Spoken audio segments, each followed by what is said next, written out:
Next, candidate for District 4, Aida Macedo. Hi, good afternoon, everyone. My name is Aida Macedo, and I'm the only candidate here talking to you today from District 4.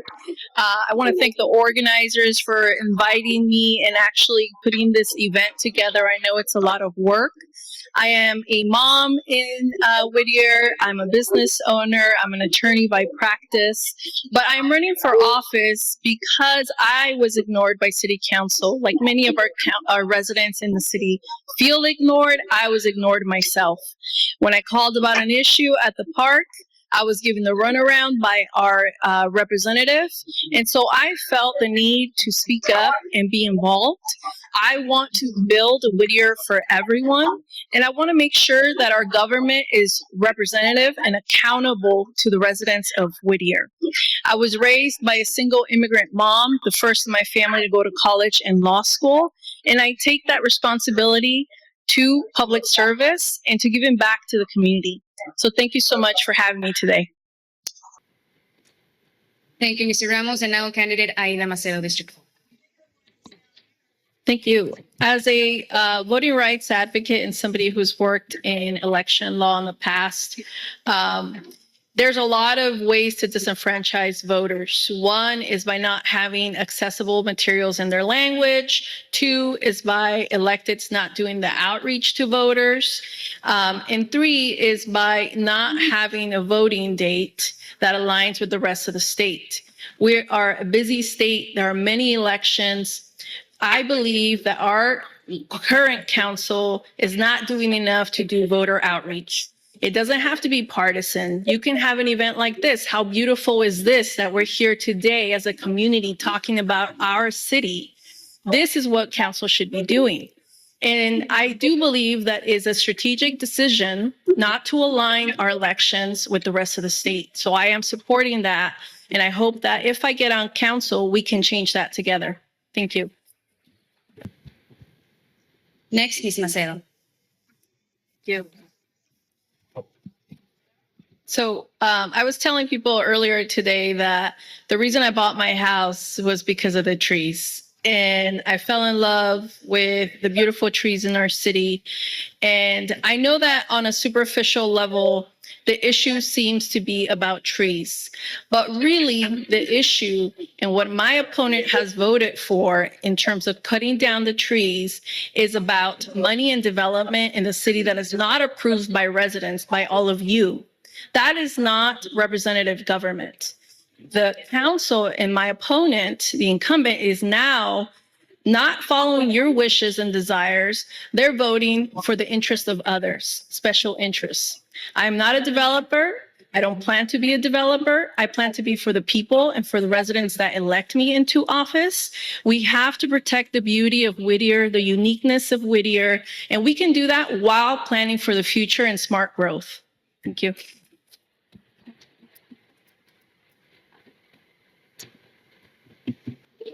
Ms. Macedo, you're next. As a mom to a 4-year-old, I think my husband and I are always concerned about public safety. Not too long ago, I was a victim of theft in front of my house. They stole catalytic converter from my car. I watched at 4 a.m. when it happened. And the first thing I thought was about my son. I thought of my son. And it's a real threat. My residents that I've talked to south of Whittier in District 4 just had a shooting 2 weeks ago. They are scared to walk their neighborhood. And guess what? Our council member is nowhere to be found. Not responsive, not in the neighborhood. And so I think for public safety, we need to support our police force, but we also need to come together as a neighborhood and have support our neighborhood watch districts and create more support for that, because this affects our everyday life. And if we can't feel safe, then we can't thrive in Whittier. Thank you.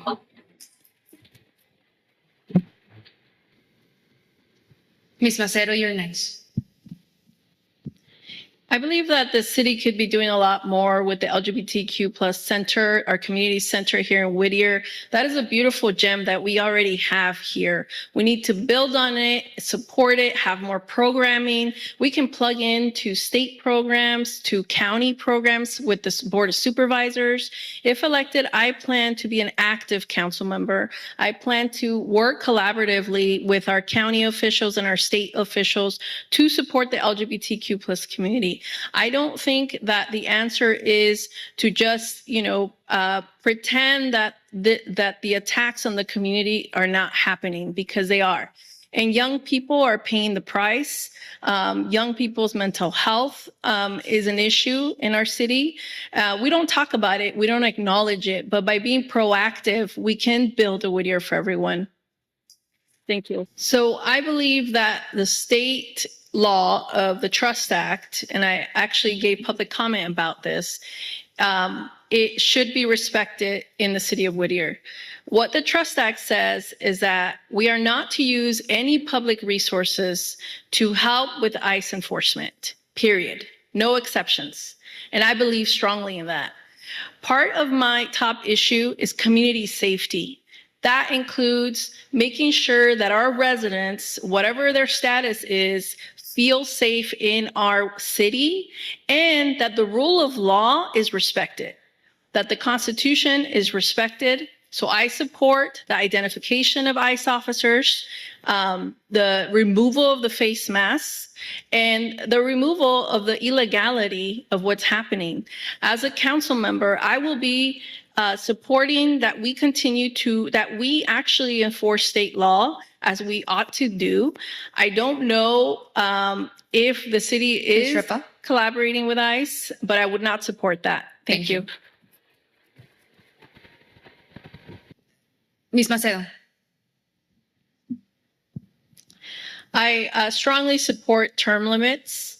Look, my opponent has been on council and including previous service to the city for 26 years. I respect that commitment, but that leadership is stagnant. It is not active for the community and is not looking out for us. It's looking out for other interests and for certain perks that being in office that long gives you. And I think that is why our city and our district, District 4, has been ignored. Look at today. He's not here today. Why?